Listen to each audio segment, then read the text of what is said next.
actually don't agree that Nigel Farage should be talking all that much about national issues, and fair enough if he's asked, and getting a cabinet together. How can you get a cabinet together when you don't even know who your MPs are yet? That's just madness. That is something I think will be fueled by potentially other parties and the media, because they want him to look ridiculous. Oh, we haven't got a cabinet together. Well, even when a government's elected, you don't know who the cabinet's going to be, because they don't choose it till after they're actually elected to power. And at least they've got usually the MPs that they know about. Reform don't know who their MPs are going to be. And I think Reform are playing a blinder with this council stuff, because nobody expected anybody to attack from the bottom up. They always expect the attack to come from the top, attacking the government, the leader, the cabinet. But you're attacking from council levels. They've just won 10 councils, control of 10 councils. They've obviously instigated this Doge thing about finding out about council spending. 3,000 freedom of information requests have been sent off to find out where the money's going. And with Doge and someone like Zia and his team working for free, bearing in mind, to forensically account what's been going on in these councils, I think it's a brilliant idea. There's 3,000 council elections next year. There's 1,900 of them in London alone. Now imagine how much dent you could make in the power base down there if you could win a few of those councils.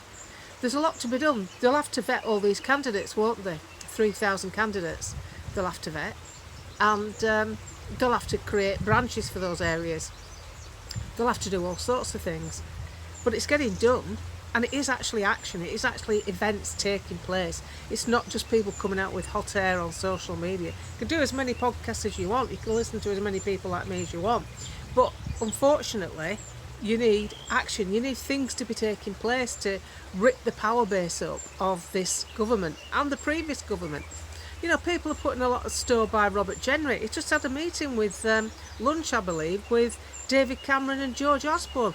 What would you want to have a meeting with them for? They buggered up the country. George Osborne robbed women of the state pension. He wanted to rob it of an extra 2 years, but only got 12 months, and said at an OECD meeting that delaying the women's state pension was the most lucrative move a finance minister could ever make, and it dwarfed all other measures. That's his words verbatim. That's what he said at an international finance meeting. Did that sound like it was making equality right with men and women, or did it sound like a cash grab? It sounded like a cash grab to me. So why would you want to sit with him? And why would you want to sit with David Cameron? He's the bloody plonker that brought in the big society, we're all going to be equal. He's the plonker that put a bloody woman in House of Lords because of her background. She'd no portfolio. Did they call her a minister without portfolio? Just stuck her in House of Lords just to sort of like get his DEI right.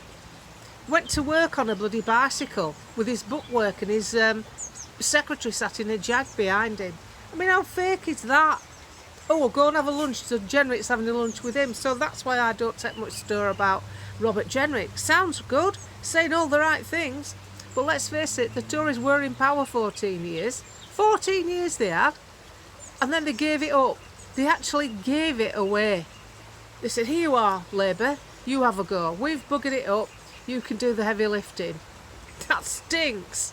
If you really wanted to change immigration, you should have kept hold of the power button, and you should have started PDQ. You should have done it straight away. Half the measures you're talking about, you could have been putting in place by now, but you didn't. You walked away. You knew that small parties like Reform wouldn't be ready to become a government, so you knew where the power button was going. It was going to Labour, and if it didn't go to Labour, it would have been a coalition with Labour and Lib Dems.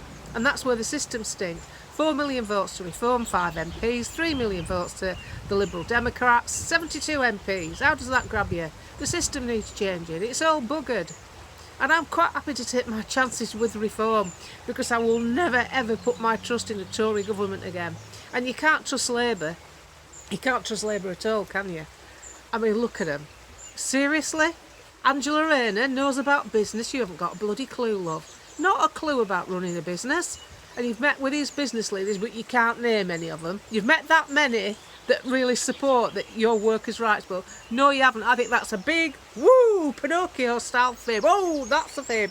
I'm happy to stand corrected if you can prove me wrong and list all these businesses, because I'd like to bloody talk to them, because they need a talking to.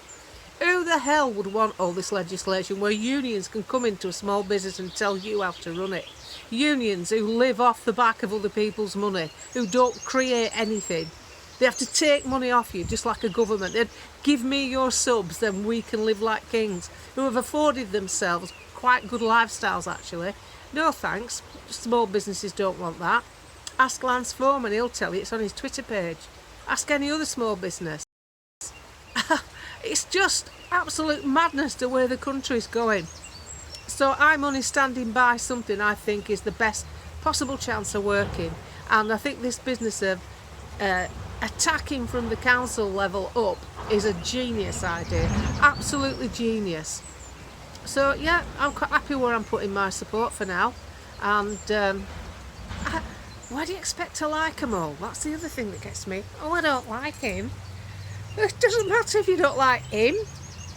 Do you like all the Labour Council people? Do you like all the Labour politicians and all their administration staff? You don't know half of them. Do you like all the Tory people? Do you like them all? I mean, I can't even name any good Tories anymore. There's a lad from Keighley, I can't remember his name. Moore, I think his name's Moore. He seems okay. Generates making right noises. Suella Braverman's okay. She's good. But realistically, you know, they've still got Jeremy Hunt. I mean, Mr. China.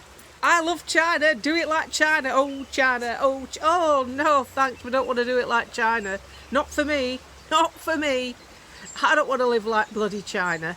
He thinks it's great. We're all still locked down with these silly buggers. And Boris Johnson having communist advisors to advise on lockdown. Susan Michie, communist royalty. And he's got her as an advisor. She'd still have us in mass. This is where they've gone bonkers. They're not Tories. They're not Conservative. They just want power back. They're not giving you a genuine explanation as to why we're in this mess. They've caused it.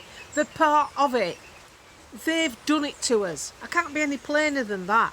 The Tories have done this, and Labour are just continuing everything the Tory party set up for them. It stinks.